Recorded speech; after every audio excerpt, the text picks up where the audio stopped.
నువ్వు వెళ్తావు కదా మీదకి వచ్చి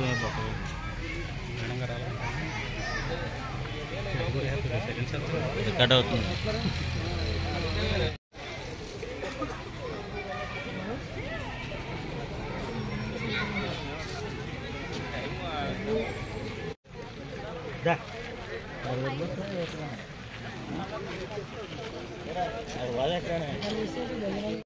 మరి మండల స్థాయి నుంచి నియోజకవర్గ స్థాయికి వెళ్తారు, నియోజకవర్గ స్థాయి నుంచి జిల్లా స్థాయికి వెళ్తారు, జిల్లా స్థాయి నుంచి రాష్ట్ర స్థాయికి వెళ్తారు. వీళ్ళందరూ కూడా మరి అందరూ లేచి నిలబడితే ప్రాంతానికి కార్యక్రమం స్టార్ట్ చేసుకుందాం.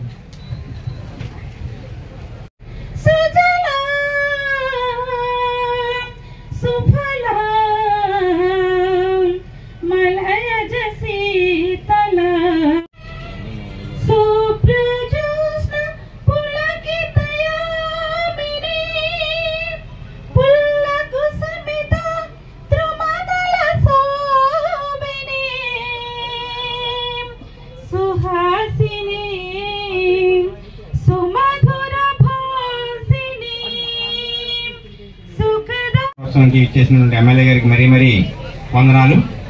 అలాగే ఇప్పుడు మనకి ఇనాగరల్ ఫంక్షన్లోన మన మున్సిపాలిటీ తరఫున మొత్తం 17 సచివాలయాల్లో ఈ రోజే ప్రారంభం అవుతుంది సార్. తమ ప్రారంభోత్సవం చేసిన తర్వాత 11 తర్వాత అన్ని దగ్గర ప్రారంభం అవుతుంది.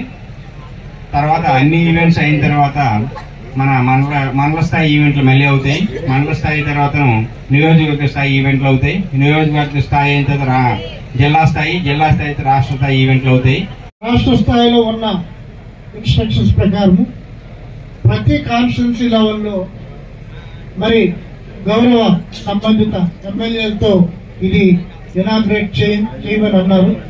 దానికి మన ప్రీతమ ఎమ్మెల్యే గారు అగ్రీ అయ్యి ఈరోజు తన సమయాన్ని ఇక్కడ ఇచ్చేసినందుకు మరొకసారి నేను as a mandal special officer గా మరొకసారి ఆయనకు నమస్కారాలు తెలియజేసుకుంటున్నాను.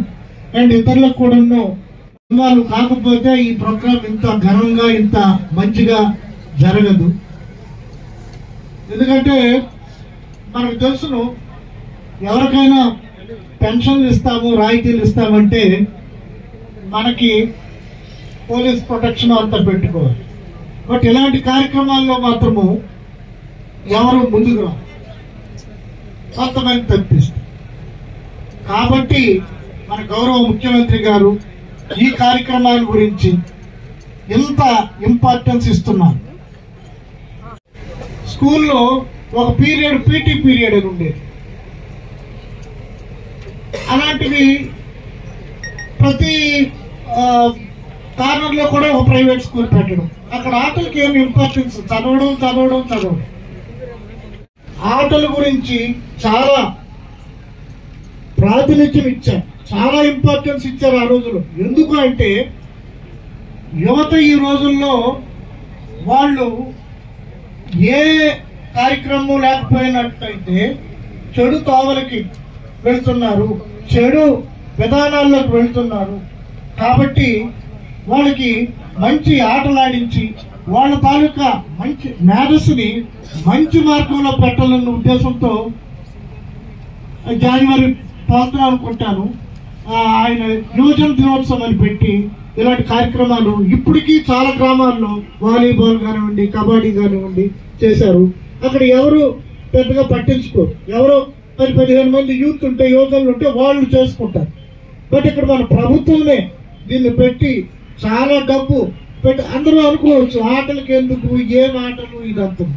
బట్ ఈ రోజుల్లో మళ్ళీ గో బ్యాక్ టు వేదాస్. అంటే స్వామి వివేకానంద చెప్పారు, మన బాడీలు కలుషితం అయిపోయినాయి, మళ్ళీ ఊదల వైపు వెళ్ళండి, సాముల వైపు వెళ్ళండి, కొర్రల వైపు వెళ్ళండి, మళ్ళీ యోగాకి వెళ్ళండి. ఎందుకంటే మన ఆలోచనలో కొంత చెడు విధానాలు ఉన్నాయి. అవి మళ్ళించడానికి చాలా ఇంపార్టెంట్. కాబట్టి ఇది అంత సింపుల్ గా కూడా కాదు, సింపుల్ విషయం కూడా కాదు. స్కూల్లో నేను యాక్చువల్గా బీయింగ్ ఎ టీచర్, కరికులం అంటే పాఠాల్లో కరికులంలో ఆటలు కూడా ఒక భాగం. మంది గౌరవ ముఖ్యమంత్రి గారు మరి ఈరోజు మరి గుంటూరు జిల్లాలో మరి ప్రారంభించడం జరుగుతుంది. ఇదేంటంటే భారతదేశ చరిత్రలో ఏ రాష్ట్రం లేని విధంగా అంటే ఒక సచివాలయం నుంచి అంటే గ్రామ స్థాయిలో ఉన్న సచివాలయం దగ్గర నుంచి కూడా రాష్ట్ర స్థాయి వరకు కూడా మరి క్రీడల్ని మరి చేయాలని ఉద్దేశం మీద గౌరవ ముఖ్యమంత్రి గారు ఈ కార్యక్రమం శ్రీకారం చూడడం జరిగింది.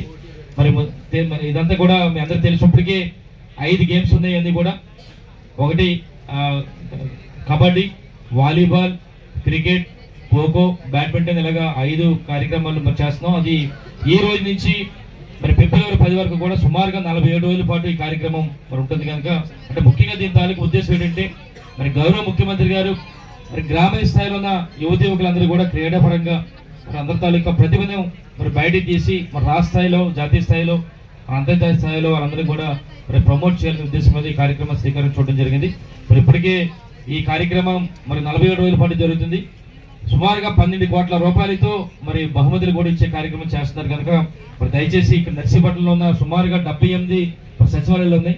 మరి 78 సచివాలయాలు కూడా ఈ 47 రోజుల పాటు మరి ముఖ్యంగా ఇక్కడ ఉన్న అధికారులందరినీ కూడా కోరుతున్నాను. ప్రతి ఒక్కరు కూడా ఎంతో ప్రతిష్టాత్మకంగా తీసుకున్న ముఖ్యమంత్రి గారు తీసుకున్న ఈ కార్యక్రమానికి మీరందరూ కూడా మరి పూర్తి సహకారం అందిస్తూ మరి 47 రోజుల పాటు మరి మంచి కార్యక్రమం చేయవలసిందిగా ఇక్కడ ఉన్న అధికారులందరికీ కూడా కోరుకుంటూ మరి ఎంతమంది ఈ కార్యక్రమం పాల్గొన్న ప్రతి ఒక్కరు కూడా చేతులకు నమస్కారం తెలుపుకుంటూ సెలవు తీసుకుంటాం.